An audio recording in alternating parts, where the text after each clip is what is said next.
These are the Jataka tales. These are very, very, very old Indian stories. Today, I'm going to read you the first of these stories. The story is called The Clever Grain Dealer. Once there was a wandering grain dealer in Varanasi. He had a very clever son who went about selling his goods in faraway lands. There was also another such dealer in that town who was a blockhead. Once the two grain dealers prepared to leave at the same time. They collected different sellable items and loaded it on their bullock carts. Before leaving, the clever grain dealer thought, I should not go with him. Traveling with so many carts at once will definitely cause problems. There will be no fodder for the animals. I would better let him leave first. On the other hand, the other dealer was not so far-sighted. He at once agreed to go ahead. He was secretly happy. He said to himself, my animals will have full supply of fodder. A clear track will make my journey easier. Besides, as I reach there first, I will be able to sell my goods at very high prices.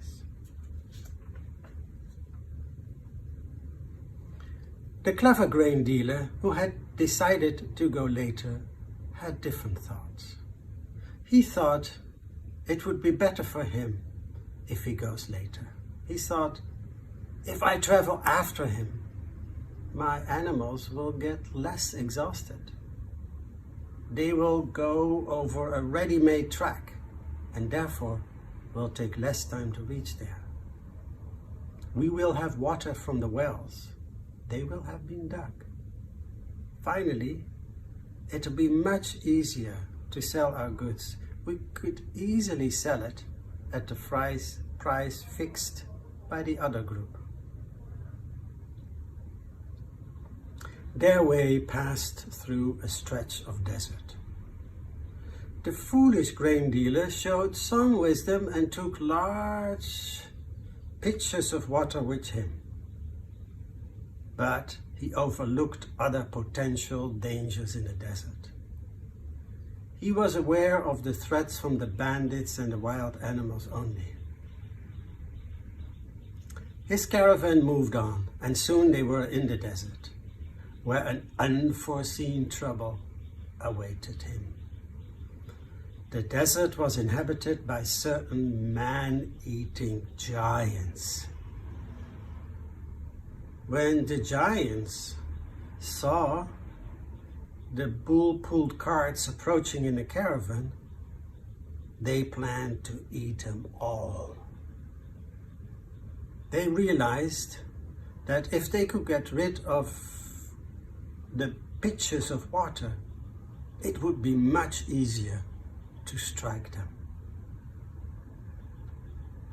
They disguised as men, as regular men, and they approached them in bull-pulled carts. They appeared drenched, soaked by rain, and they also put some mud on the wheels of their carts to impress the foolish merchants that there was water on the way.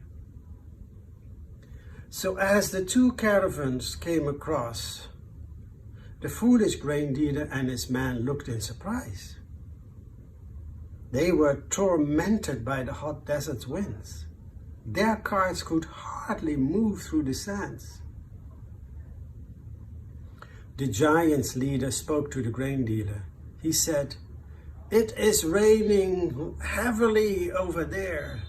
That place has green forest and deep ponds with lotus blooming in them. Clear water flows down the hills. Why should you carry all these pitchers of water with you? Throw them so you can move much easier. The foolish grain dealer was easily duped by the giants. He spilled the water and broke the pitchers before moving ahead. And when they felt thirsty, there was no water for them. They stopped for the night. They unbridled the animals, tied them to the wheels, and prepared to go to sleep. But they were tormented by thirst. They had nothing to eat either.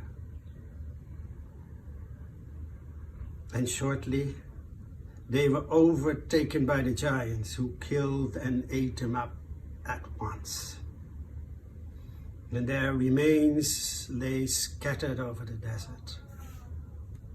Thus the foolishness of the grain dealer led to the mass destruction of his whole caravan.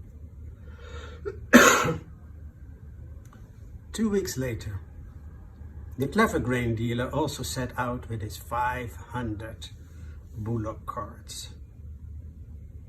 As he approached the desert, he loaded enough water on his carts.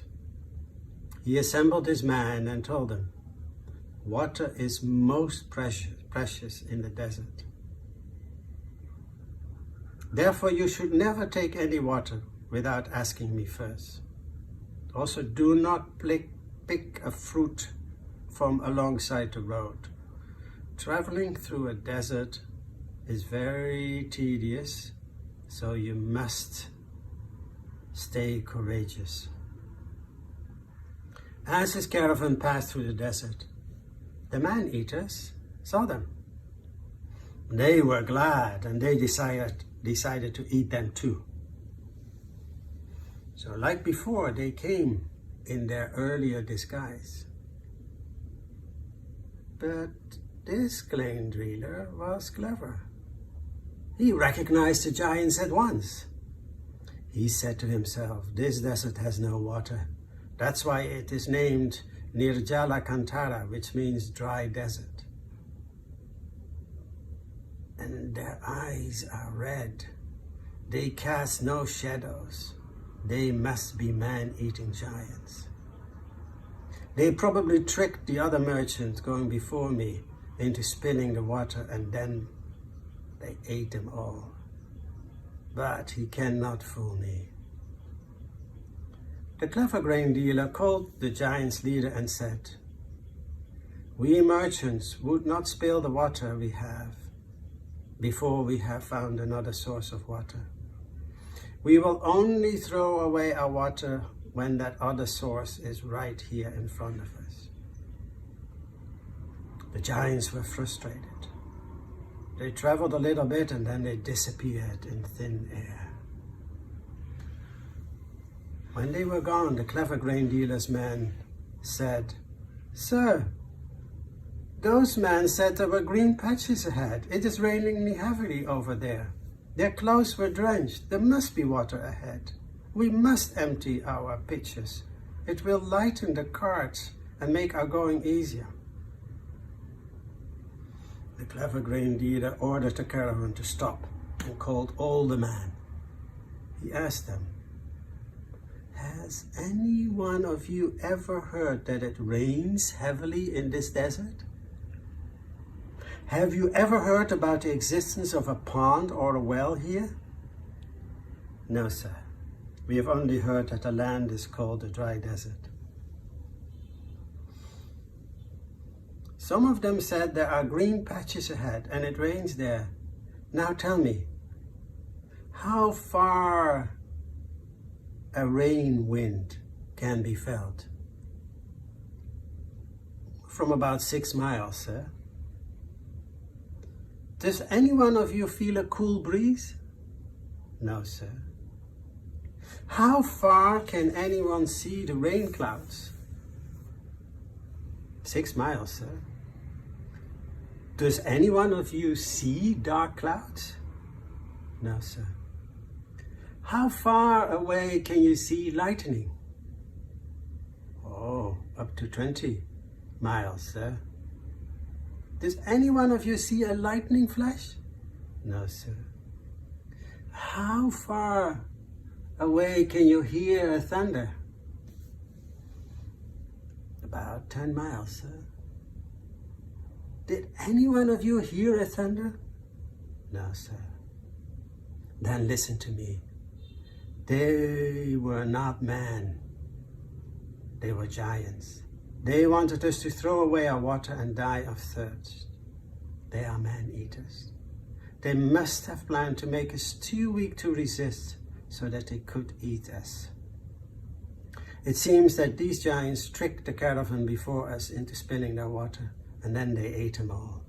Therefore, you should not spill even a handful of water. We should just drive on. And as the caravan, led by the clever grain dealer, moved ahead, they came across the 500 carts loaded with the goods. The remains of the foolish merchants, his man, and the bulls, all scattered all over. The clever merchant's man was stunned, was shocked by the sight.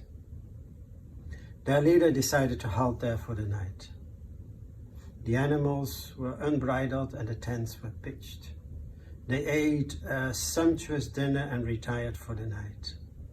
The following morning, they unloaded their carts at a nearby town and sold their goods at profitable prices. Finally, they returned home, fully satisfied and happy. So the moral of this story is that some wise men speak the truth, while there are others who are telling a lie. Knowing this, wise man should receive what is true. Thank you.